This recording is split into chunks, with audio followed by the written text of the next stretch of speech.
Hi everyone, I'm Ash. I'm a systems integrator and graphic designer at Ryelec Automation and Electrical. We work with a number of different automation technologies at Ryelec, and one of those is the Clipsal C-Bus SHAC and NAC. We particularly use the SHACs when we want to be able to build a completely custom interface for our clients, which is great for our commercial projects, and also to build really personalized and impressive smart home automation systems. It's great having so much design control over the SHAC, but it can be a little bit overwhelming when you see just a completely blank software.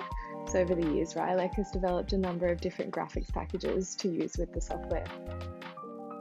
These graphics packages include a sample project, which you can load in for an entirely pre-programmed system, which you then just modify to suit your project.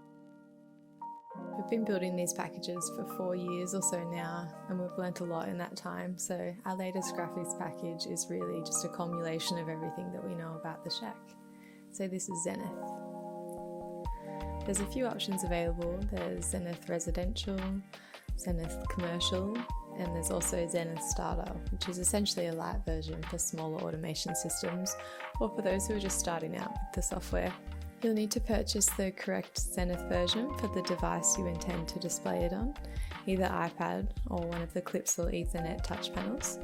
These devices have different page sizes and icon requirements, so that's why it's important to use the correct version.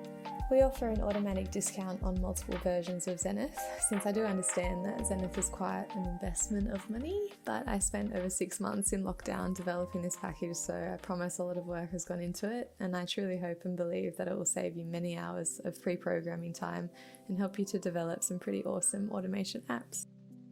It's just that one payment, and then you can use the file and the icons as many times as you like.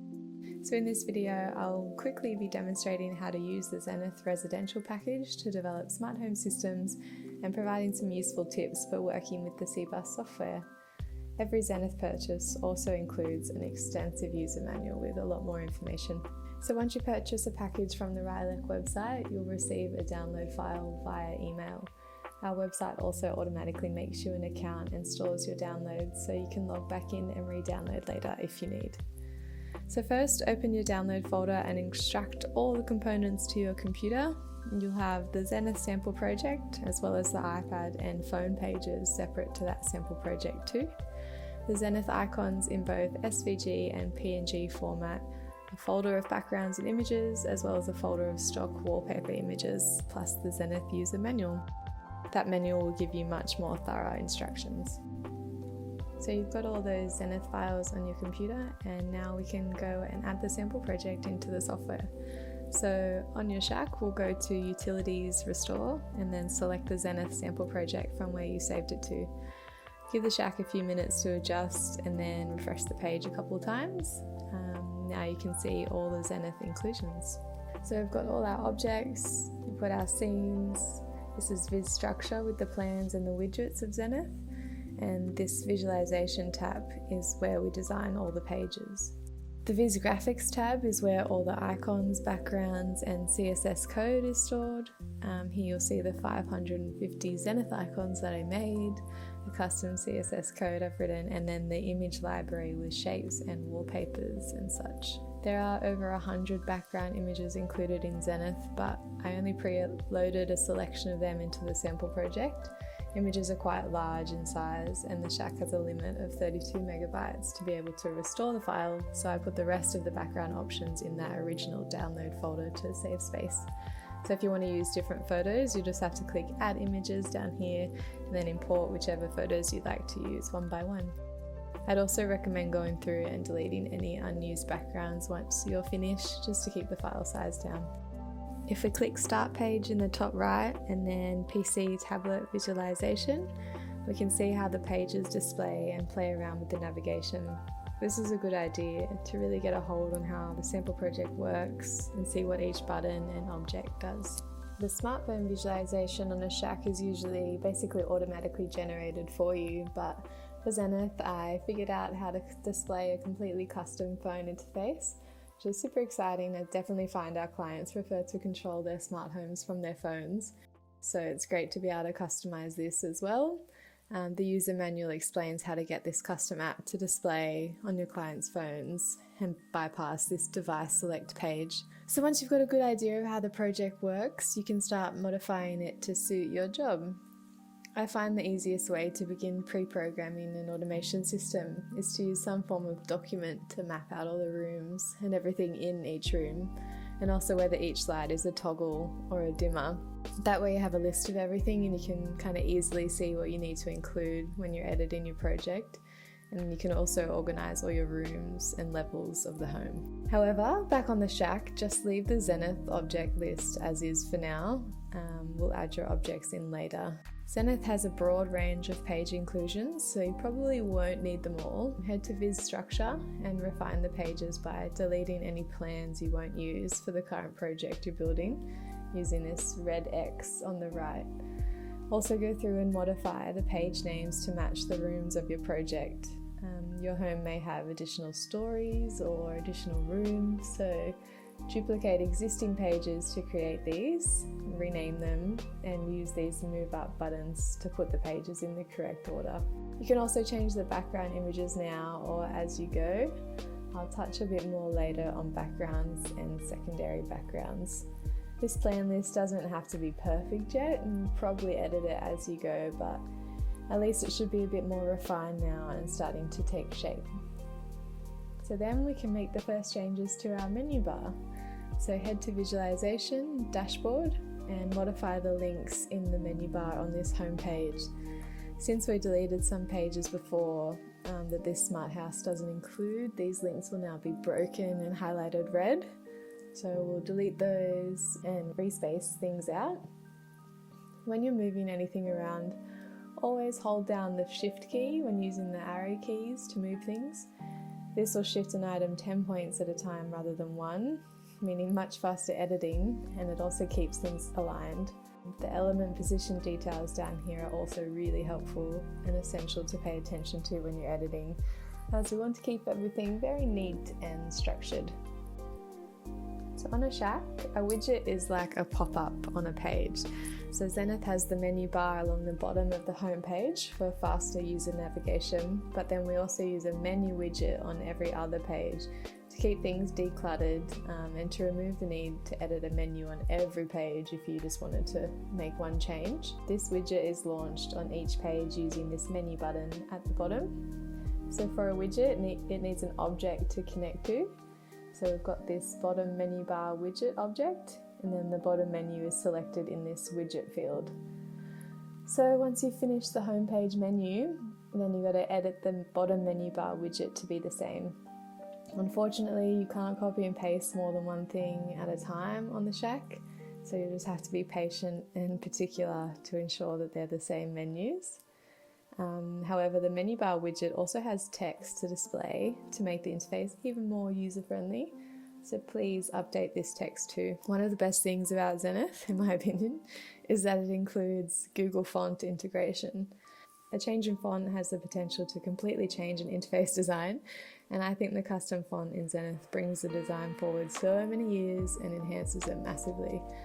However, since this font uses custom CSS code, it will only display on the actual visualization, not in the plan editor. Unfortunately, this does make things a little bit harder when you're editing, as you'll have to shift everything a little bit to the left just to center things, and then you'll have to cross-reference the placement of the text in visualization mode. I apologize if this gets a bit tedious, but trust me, it's really worth it. Just compare these two pages with the font change.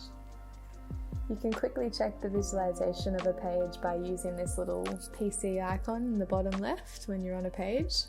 So let's head to one of these, click the icon, and then launch the bottom menu bar widget, and you can check the alignment of everything.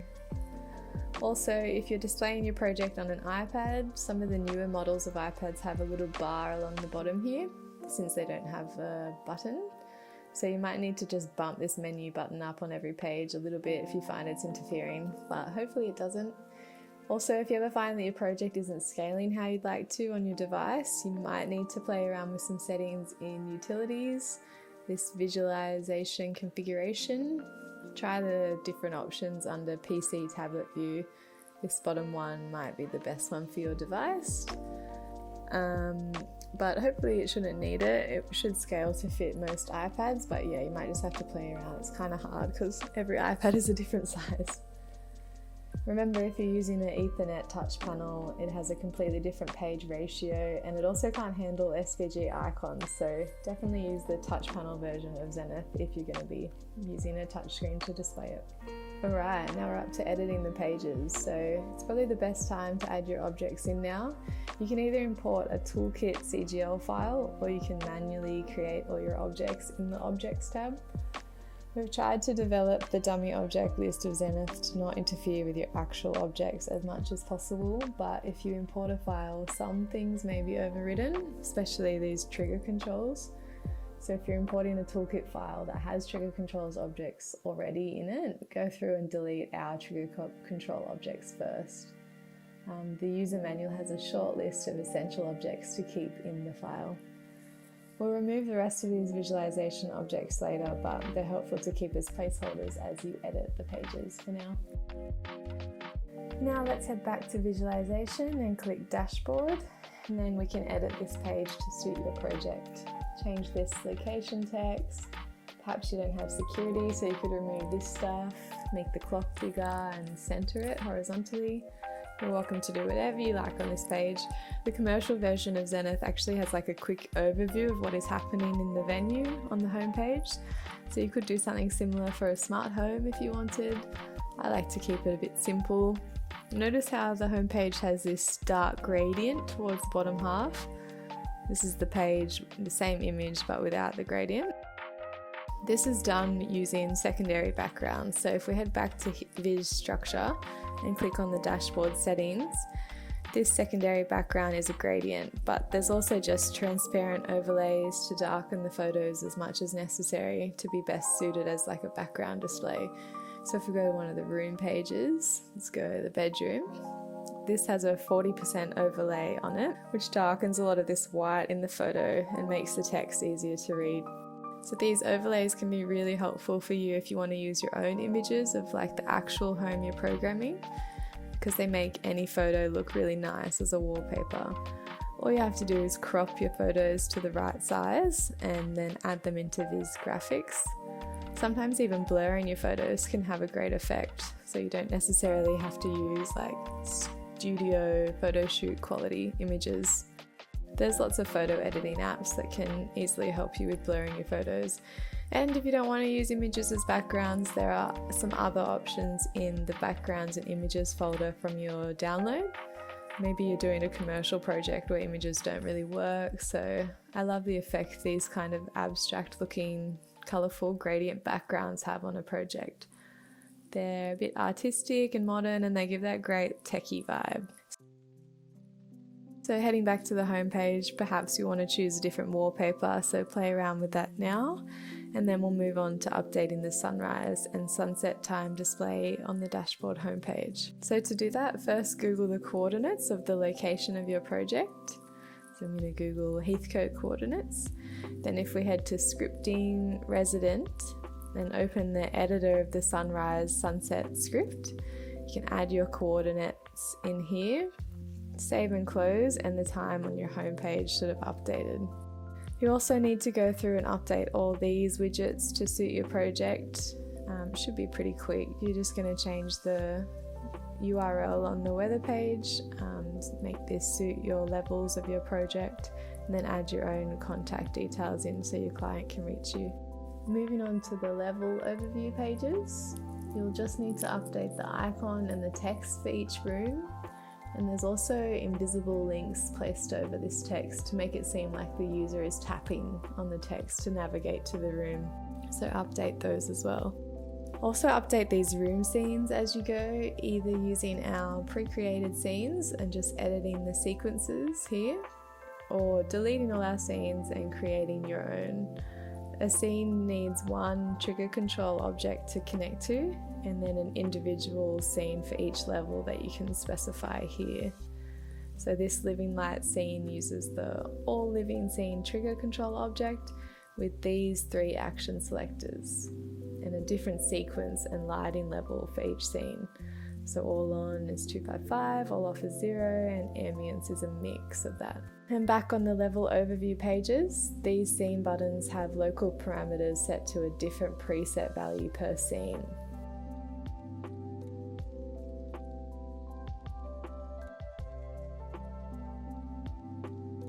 So if you have more rooms per level than what can fit on one page, you can duplicate this page and then use the more icons to navigate between pages. This has been done on the blinds page like this, so it kind of gives that illusion of multiple pages that the user can scroll down. The room pages use a basic structure with a bit of text display indicators here. There's scenes here, the same scenes from those overview pages, and then widgets here of all the elements in the room. These widgets are down here, so you can edit them or duplicate them to create whatever you need for your project. The lighting widgets on the room pages is the same widget used on the overall lighting page. This saves a lot of time as you just use the same widget for both. Zenith is all about saving time. We've developed a custom CSS slider that is the perfect size for our lighting widgets, but again, since it's CSS, it only shows in visualization mode. So when you're editing, copy and paste our existing slider for your dimmable lights to make sure it's in the right spot. Again, always remember to hold down the Shift key, and then you can just count to 10 to space out a new slider. So I'll copy and paste, and then 1, 2, 3, 4, 5, 6, 7, 8, 9, 10, and it's in the right spot. If a light is on/off only, it will have the text and the toggle shifted 20 points down to be centered in the lines, compared to where the text and the toggle sit for a dimmable light. Since the toggle and the slider will use the same object, just set one and then Control-A, Control-C the object name, then you can just Control-V and paste it into this other object too, rather than having to search for it twice.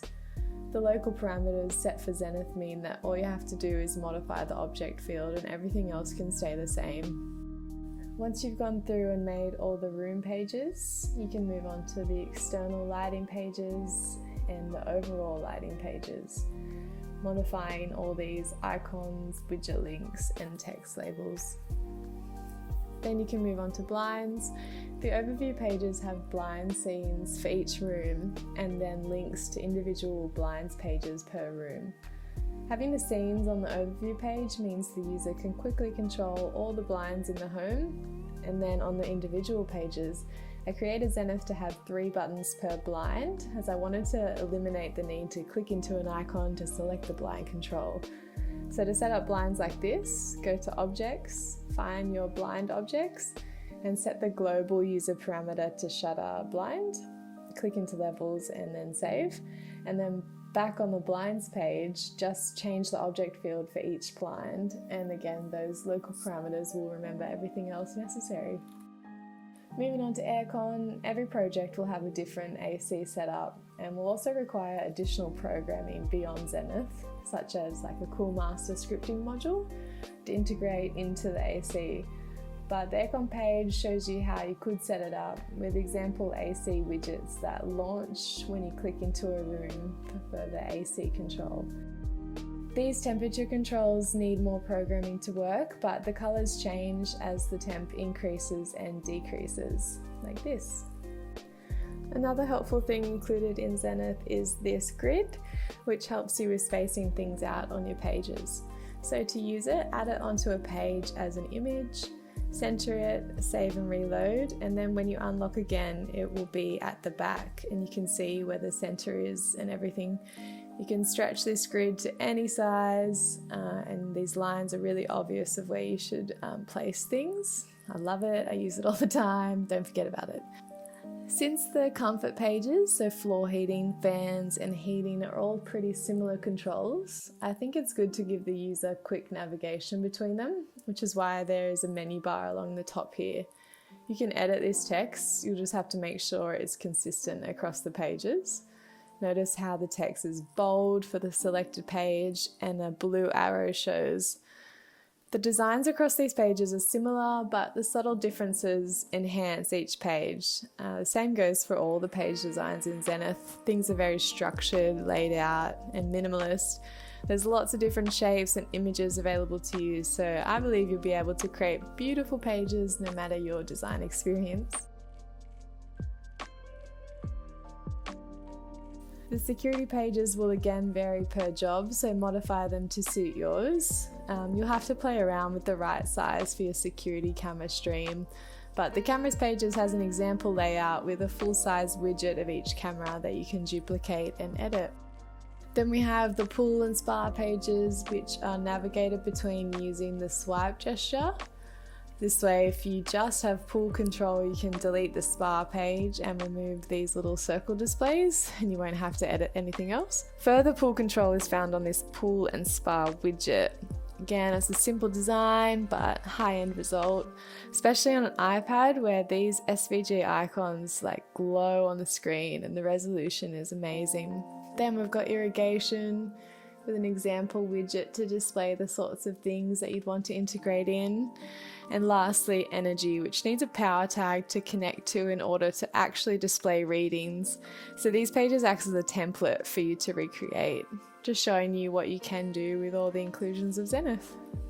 And that's the tablet interface. So completing the tablet interface makes it pretty easy to then just go through and edit the custom phone project too, because you can have the tablet one next to you to cross-reference. The phone interface is stripped back a little and has a simple structure using overall control pages rather than the individual room pages, so it is a lot quicker to edit. I find it quicker to edit than the actual default smartphone display, and it means you don't have to think about any of those custom names, smartphone icon, or hide in smartphone settings on any of your pages. The next step is to head to the objects list and clear out any of the Zenith objects you no longer need. The best way to do this is to filter by Application Visualization, Apply Filter, and then click Clear, being very careful not to click Mass Delete. Clicking Clear will just clear the visualization objects. Now there's actually 3 of those objects that are sometimes used for placeholders in Zenith, so let's just add those back in case you need them. So click Object, Application equals Visualization, Group Address 0 is Lighting Toggle, add that, Group Address 1 is Lighting Dimmer, and Group Address 6 is Visualization Object.